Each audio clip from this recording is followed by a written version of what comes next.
Hi, I'm Randy Pennington. I'm Joe Calloway. We talk about leadership. You know what I want to talk about? I want to talk about a place where you and I spend a lot of meetings. What do you think? Are meetings changing? And are they changing for the better? And how should they change, if they should? There's several questions there. First off, are they changing? Not fast enough. Agree. And should they change? Absolutely. There's a reason why most people don't like going to meetings. I mean, there was, what's the video, Death by Meetings? Yeah. It's been out for years and years, and everybody goes, well, that still happens today. Yeah. And so do they need to change? They absolutely need to change. And here's one of the best ways I think they can change. We need to use meetings for action, not for reports. Yeah. Even the big corporate meetings that you and I get invited to speak to. I know you do this. I try to do it in my sessions. I want somebody to leave with something they can do tomorrow. And the only reason they can't do it today is because they're still traveling that day. Yeah. But they need to be focused on what are we doing, what are we going to do, focus on action. There's a whole lot of meetings, a lot of big corporate meetings that I speak at, that you do too, that they're mostly about reports looking backwards. Mm-hmm. They need to be about action going forwards. They need to be about action going forward, and there needs to be, I believe, action, and everything I read as far as the research and studies on it agrees with this. And I'm particularly talking now about like the big corporate meetings that we go to. To think that people today are going to go into a big giant ballroom and sit for a total of 6 or 7 hours. I mean, just sit and listen to lectures is crazy. They don't want it. It's not effective. And what we're seeing more and more and more is sessions where people are engaged and talking and participating. Now, there is still a place, absolutely, for the speaker that does all the talking and can inspire or inform in an inspiring way, right? And in a useful way. And what I'm seeing is more and more and more. I was introduced by a CEO not too long ago who said, this meeting is going to be interactive, the whole thing. He said, this is an important meeting and we can't waste time. So there will be no speeches.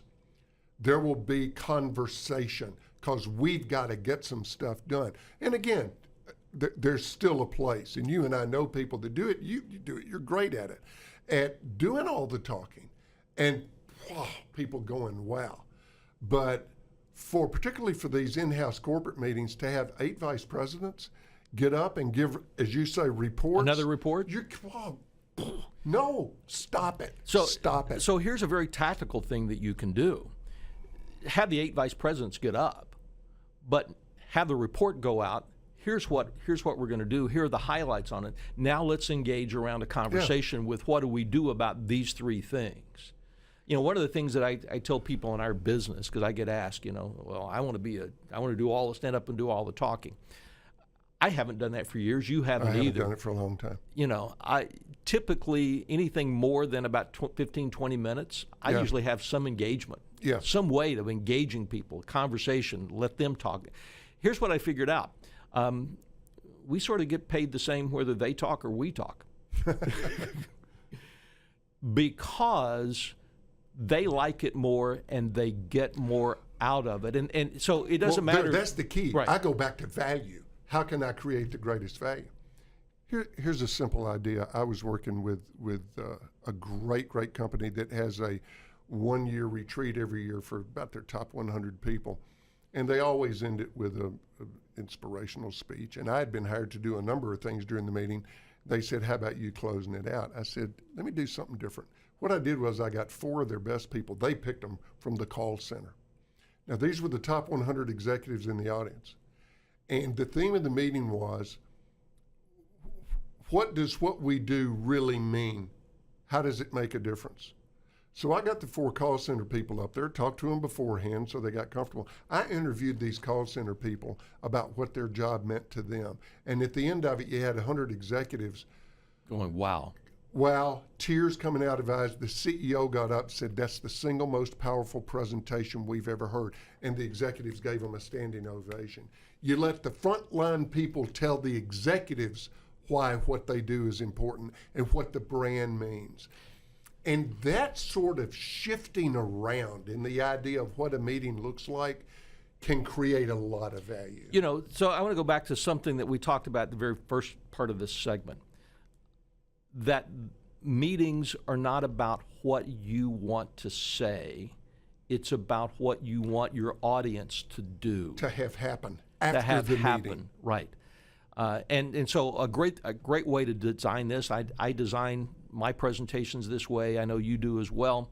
It starts with this question. At the end, when people leave, what do you want them to know, feel, or most importantly, what do you want them to be able to do when they leave?